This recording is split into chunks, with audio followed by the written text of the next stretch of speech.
জীবনে ছোট না হলে কখনোই বড় হওয়া যায় না। মানুষের ভালোবাসা পেতে হলে অবশ্যই আপনাকে আগে মানুষকে ভালোবাসতে হবে। মানুষের জন্য কিছু করলে কখনোই তার প্রতিদান আশা করবেন না। তবে সত্যি যদি আপনি কাউকে মন থেকে ভালোবাসেন এবং তাদের সেবা যত্ন করেন, তাহলে প্রতিদান স্বরূপ আপনি কোনো না কোনো কিছু জীবনের কোনো সময় এসে অবশ্যই পাবেন। হ্যালো এভরিওয়ান, আসসালামু আলাইকুম। কেমন আছেন সবাই? আশা করছি বেশ ভালোই আছেন।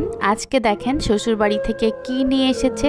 আজকে আমার বাসাতে বেড়াতে এসেছে আমার ননদের হাজবেন্ড এবং তার 2 মেয়ে, সাথে আছে আমার শাশুড়িও। দেখেন বস্তা ভর্তি করে মাছ মাংস এটা সেটা নিয়ে এসেছে। আমি একটা একটা করে খুলছিলাম আর খুশি হয়ে যাচ্ছিলাম। এই দেখেন এখানে কদবেল নিয়ে এসেছে। কদবেল আমার অনেক পছন্দের একটা জিনিস। গ্রাম থেকে যখনই কেউ আমার বাসায় আসে, সবাই বস্তা ভর্তি করে নিয়ে এরকম ভালোবাসা নিয়ে চলে আসে আমার জন্য। আমি আসলে অনেক ভাগ্যবতী একটা মেয়ে যে শ্বশুর বাড়ি থেকে এত বেশি ভালোবাসা পায়। এখানে যে ডিমগুলো দেখতে পাচ্ছেন, এগুলো কিন্তু আমাদের বাসার খামারের। আমার মেয়ে পাঙাশ মাছ অনেক পছন্দ করে বলে তার ফুপা 5 কেজি ওজনের এক পাঙাশ মাছও নিয়ে আসছে তার জন্য। কাটা ছাড়া মাছ আমার ভীষণই পছন্দ।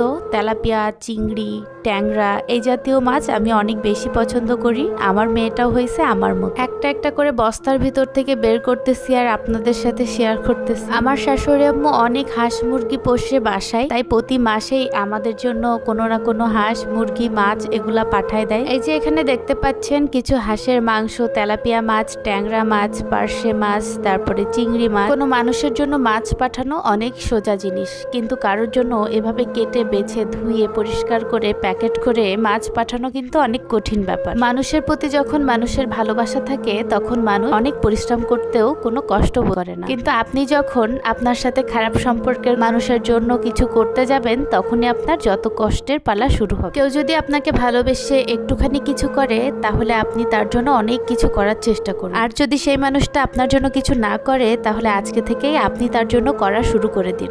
অবশ্যই সেই মানুষটা একদিন আপনার জন্য জীবন দিয়ে দিতে রাজি হবে। একটার পর একটা দেশি হাঁস বের করছি।